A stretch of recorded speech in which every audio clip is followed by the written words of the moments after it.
Welcome back, handymen and women. So what we have here today is this Easy Sand 5. This is hot mud, if y'all have heard the phrase hot mud. I'm sure a lot of y'all are already using it. You may not need this video, but this is going to be an introduction to hot mud and the most efficient way to use it. So regular joint compound that comes in a bucket, that stuff has to dry. That's just a drying process. There's no chemical reactions happening. The way they make these hot muds is they're basically using chemical reactions for the mud to set up rather than just for it to dry. So chemical reactions can take place faster, so it dries faster, it sets faster, you can work it sooner, you can get the job done sooner, you can head on to the next job and ultimately make more money for the day. Now this is great. I do know some really experienced guys who use this to like texture whole walls and stuff. You have to be pretty quick and good at that. I kinda can, but not probably a whole wall. But what I use this for the most part is all of my patches, when I just need to do some good, quick patches on stuff. And that's what I've got going on in this house. This is the move out I've been telling y'all about. It's just patch and paint. I came yesterday and I put some thin coats of joint compound on here and just let it dry overnight. And now I'm gonna come back and I'm gonna finish everything off with this. So I'm gonna show you the best way to mix it. Now this stuff is hydrophobic. I don't know if it's technically identified as hydrophobic, but water doesn't like this. It doesn't want to mix. The water will just bead up and pool on it.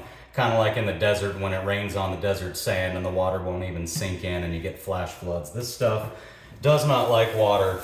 Now, I never need a whole lot of it at once, so what I do is I use these food storage bags. This is literally from a 99-cent store or a dollar store or something like that. I used to use Ziplocs, but they aren't really necessary. And I like these food storage bags because they're just cheaper, they're bigger, they're thinner, and I feel less bad spending a whole bunch of money on it.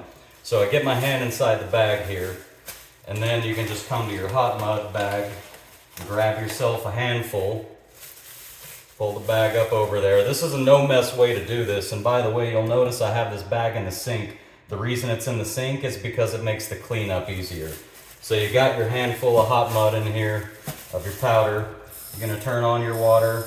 You don't want it going out too fast because what you want to be able to do is just get a little bit of water in there, hold the bag up, and just play around with it a little bit. You're gonna feel real quick whether you have enough water. You don't want too much, it'll be unusable if it's too much, so I always try to start with too little, and then I just add a little bit at a time. And then once you get that going, I think this one's gonna need a tiny little bit more. There we go, I think that's about the right amount. And then you just get all the air out of the bag, twist that up, and then you can just sit here without worrying about it spilling out. You can sit here and just knead it around. You can feel it with your hands while you squish it, find all the little lumps that are still left. This one's almost done. This is the best for cleanup, guys. Time is money, and time is money. Everything I do is based on having processes, procedures, cutting the time down without sacrificing any quality. And this right here I have found is the fastest way to get joint compound onto a patch and get it dried and get it used up. So now you've got that all mixed up, you're just gonna take a corner of the bag, get all the mud out of that corner, pull the corner off, and then you can squeeze everything up, and it's kind of like a grout bag or even a cake icing decoration bag. You see that? Just pour it out onto your trowel, then you can head over to the wall and get all this stuff on, do whatever texture and everything you need to do. But this, to me, is the best way. And then once you're done with your texture, you can come back with your bag and wipe off your trowel. And now that you've got your trowel wiped off, you can just run it under the water a little bit, rinse it off. Your trowel's clean. You didn't make any mess anywhere at all. And all you got to do now is just throw this bag away.